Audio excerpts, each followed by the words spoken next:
Olá pessoal, começando mais um vídeo aqui de Traduzindo a Constituição. Eu sou o Thiago Nunes, sou advogado e o objetivo do vídeo é levar um conhecimento didático, um conhecimento mais fácil para as pessoas comuns e incentivar para que você leia a Constituição. Todas as terças-feiras às 20 horas, um vídeo novo aqui no canal. E vamos agora para o artigo 5º, inciso 6º. Mas os vídeos, a proposta do vídeo é sempre fazer um inciso por vídeo ou um artigo, né, se o artigo for pequeno, mas nesse caso eu vou trazer 3 incisos. Por quê? Para ser mais fácil, mais didático. É difícil explicar os 3 separadamente, então a gente explica tudo em um vídeo só. E o tema é a liberdade religiosa. Então a gente vai para o inciso 6º da Constituição. É inviolável a liberdade de consciência e de crença, sendo assegurado o livre exercício dos cultos religiosos e a garantia, na forma da lei, a proteção aos locais de culto e suas liturgias. Vamos lá. Inciso 7º. É assegurada, nos termos da lei, a prestação de assistência religiosa nas entidades civis e militares de internação coletiva. Inciso 8º. Ninguém será privado dos direitos por motivo de crença religiosa ou convicção filosófica política, salvo se invocar-lhes para eximir-se de obrigação legal a todos imposta e recusar-se a cumprir a lei.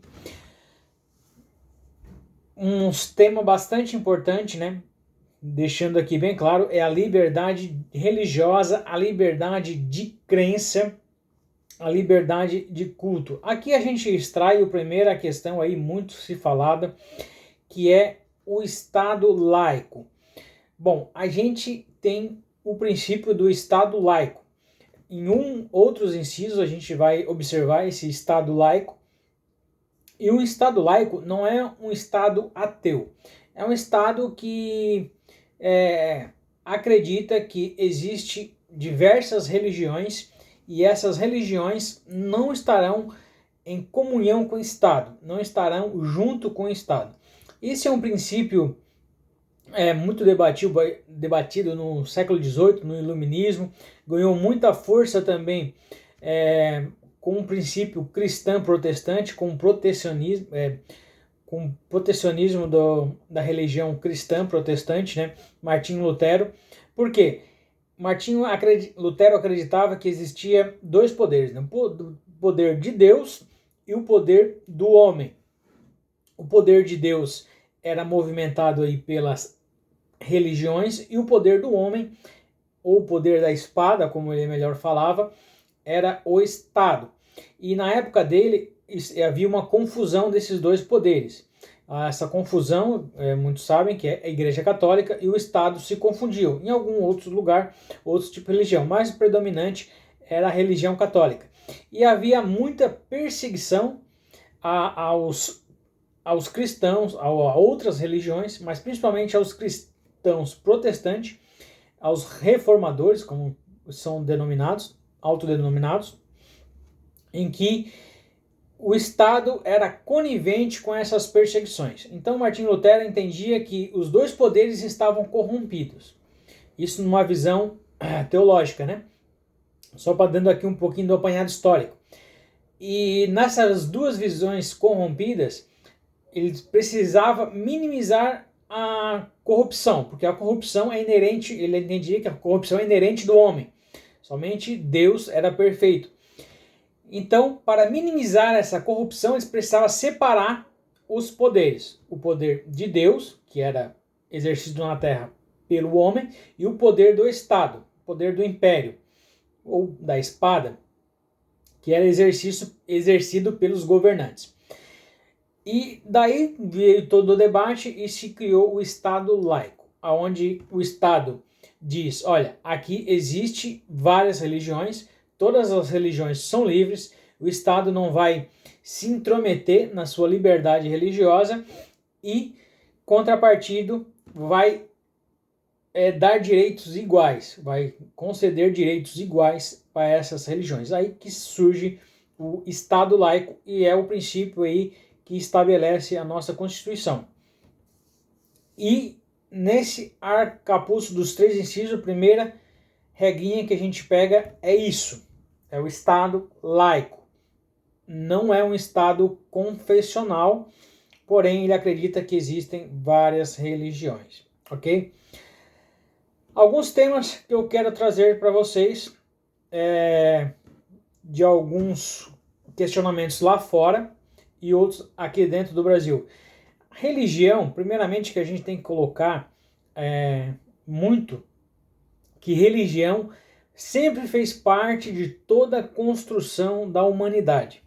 Então, assim, não adianta um ateu ou até mesmo um fanático religioso querer dizer assim, não, eu tô certo, o resto tá errado. Não. Toda a história humana até hoje, foi baseado com um peso na religião. Não importa qual a religião. Mas aqui no Ocidente, a gente tem aí a cristã românica, né? Mas vários pontos do mundo, tipo assim, não se existiu ainda uma sociedade que foi construída sem religião. Esse é o ponto principal. Então, por isso que esse tema é bastante importante, bastante discutido no âmbito, principalmente do STF, né? Falando aí nas esferas do poder, é mais discutido mais lá em cima, aqui embaixo, né? Falando assim no termo mais didático, não é muito discutido. Por que lá em cima? Porque assim, você tem casamentos, você tem questão de herança, tem liberdades individuais que ferem seu direito, então sempre a confusão vai parar lá em cima. E imagina um cristão vai se casar com uma pessoa islâmica, tá tudo certo, tudo tranquilo. Daí no divórcio, quando vão se divorciar, e aí? Aplica a lei brasileira, a lei de lá, então olha o imbróglio que dá. No casamento tudo é lindo, né? Tudo é muito bonito, mas na hora do divórcio que chega a confusão. E isso também acontece na herança, acontece em tudo. Então eu vou falar alguns pontos que foram decididos lá fora e que a nossa Constituição meio que não que se baseou, mas que a nossa jurisprudência foi seguindo esse caminho. A jurisprudência, as decisões judiciais foram seguindo esse caminho. Né? Lembrando que esse texto aqui ele é original, ele tem base no Pacto São José da Costa Rica, dos direitos civis e políticos. E um tema bastante que muita gente fala, a cruz atrás lá do juiz, né? Que todo mundo fala. Já foi decidido em muitos lugares, aqui no Brasil também, que a cruz, com Jesus na cruz, não é um símbolo religioso, um símbolo de confessional. É um símbolo que ele traz à tona um dos primeiros, assim, e o mais conhecido, injustiçado. Porque assim, você pode negar todo o aparato religioso, toda a crença religiosa envolvendo Jesus Cristo. Mas a história de Jesus de Nazaré, ela é uma história de fatos, é uma história real, uma história verdadeira. Não é só a Bíblia que conta isso, né? Até hoje em Jerusalém existem diversas provas que todos aqueles fatos ocorreram e que ele foi injustiçado. Acho que não precisa citar, mas ele foi injustiçado, né? O povo preferiu o ladrão do que Jesus. Então, esse é o símbolo que traz aquela cruz perante o juiz, para que ele se lembre da injustiça, toda injustiça. Outro tema bastante polêmico, que é depois de 2001, principalmente depois de 2001, com as Torres Gêmeas, o jihad, não sei como é que fala isso, que é os lenços, né, que as mulheres do Islã usam, e começou o debate na Suíça e veio por vários lugares, e o Brasil seguiu a mesma linha, que é o seguinte: o Estado ele não pode limitar as suas vestes por conta de religião. Ou seja, a sua religião ela vai determinar que você use um lenço. Existem até religiões cristãs que são conhecidas como a do véu. o Estado não pode limitar esse direito, não pode proibir de você usar esse véu. Salvo, existe uma exceção à regra, que é para garantir a segurança pública e a ordem pública. A ordem não é no sentido de mandar, né? É no sentido de manter ordeiro. É uma questãozinha que a pessoa, quando não tem o conhecimento jurídico muito aprofundado, pode cair. Então, segurança pública mais ordem pública, no sentido de manter ordeiro, não de mandar, né? De manter ordeiro.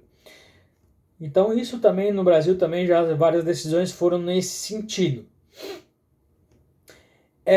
San Marino, Estados Unidos. A corte americana debateu um tema bastante polêmico até então, né? Muitos de vocês percebem que nas posses de políticos, principalmente, existe um juramento perante a religião, né? E o que aconteceu? Nos Estados Unidos, um deputado, senador, qualquer político lá, ele tem que jurar perante a Bíblia. Perante a Bíblia especificamente. Aqui no Brasil só fala Deus, né? Só se fala Deus genérico, Estado laico. Mas nos Estados Unidos a lei é que perante a Bíblia. Bíblia você associa a Igreja Católica, apesar que o Alcorão tem partes da Bíblia, a Torá, mas Bíblia, Igreja Católica romana, assim, mais aquela conservadora. Então, foi eleito aí vários deputados, enfim, foram eleitos e eram na religião islâmica, e eles, pela religião deles, eles não podiam fazer um juramento perante o Deus da Bíblia, que era contrário à religião deles. Mas eles estavam dispostos a fazer o juramento perante o Alcorão, para cumprir a determinação da lei. Isso foi muito debatido lá, engraçado, né, porque é um país assim largamente cristão, e foi muito debatido. A corte decidiu que não se perde o mandato se não fizer um juramento a uma religião específica. Você precisa fazer o juramento, mas não a uma religião específica. Até mesmo uma questão de lógica, que foi, eu me lembro na época que eu vi esse tema, bastante interessante, que um magistrado trouxe, porque assim, se caso alguém fizer um juramento, um islã, fizer um juramento, né, para o Deus católico, perante Deus ele não vai ter aquele juramento firmado, né? Porque ele não tem fé naquele Deus da Bíblia. E algo assim bastante interessante, e foi seguido pelos outros. Então, cada religião que determine, você vai fazer ali o seu juramento. E no Brasil também seguiu, você não perde o mandato se não fizer o juramento para um Deus específico, né? Mas precisa fazer o juramento. Outra questão bastante polêmica é o sacrifício de animais. Lembrando que aqui, ó, todos os artigos, todos os 3 incisos, é praticamente tudo a mesma coisa que se fala, liberdade religiosa, e eu vou entrando nesse tema, né? Temas mais polêmicos. Sacrifício de animais. Muitas religiões, elas fazem sacrifício de animais. Nos Estados Unidos começou o tema porque uma lei proibiu o sacrifício de animais. E aqui no Brasil começou o tema porque uma religião, porque o estado do Rio Grande do Sul, ele liberou, em tese, né, permitiu o sacrifício. E as decisões foram mais ou menos parecidas. No Brasil se decidiu que é constitucional o sacrifício de animais em prol de culto religioso. Caso tenha interesse de que eu explore algum tema desses, só deixe nos comentários que a gente vai explorando em outros vídeos.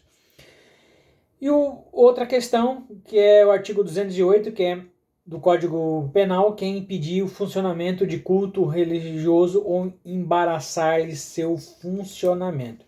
É uma tipificação penal e é crime, né? E aqui agora a gente vai um tema que eu acho que é muito polêmico, que foi por conta da pandemia. Se debateu onde que os municípios e estados poderiam determinar o fechamento das igrejas em prol da pandemia, né? Lembrando que foi debatido esses 3 temas: inviolabilidade da liberdade religiosa, de crença, assegurando seu livre exercício dos cultos e das liturgias.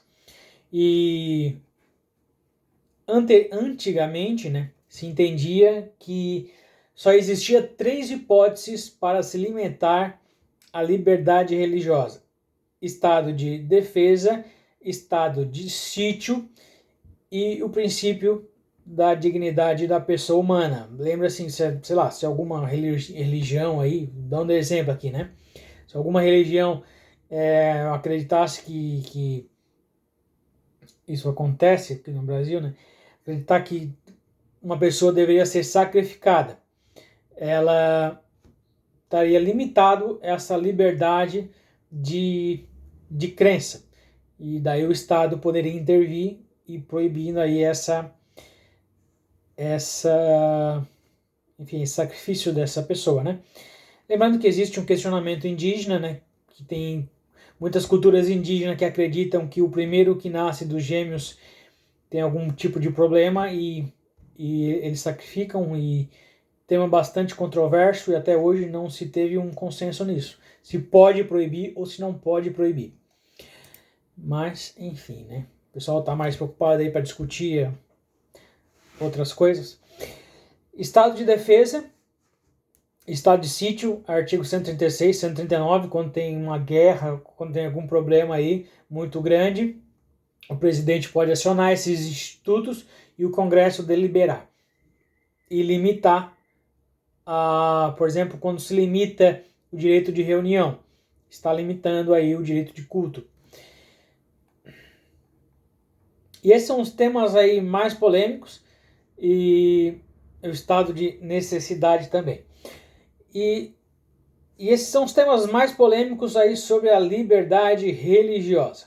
Eu vou ler um textinho aqui para vocês, para a gente refletir, debater futuramente, que fique registrado. No que tange às restrições e limites da liberdade religiosa, não se tem, no caso brasileiro, previsão explícita. Explícita lá, já é proibido tal coisa, não existe isso. No plano constitucional e de qualquer outra restrição legal. O que se é coerente com a íntima proximidade com a dignidade da pessoa humana, a conferir um perímetro especial alargado à liberdade religiosa, que não se pode ser suspensa no estado de defesa ou sequer no estado de sítio. Não significa, eu estou falando uma coisa contrária do que eu disse antes, mas só para vocês refletirem. Não significa direito destituído de limitação.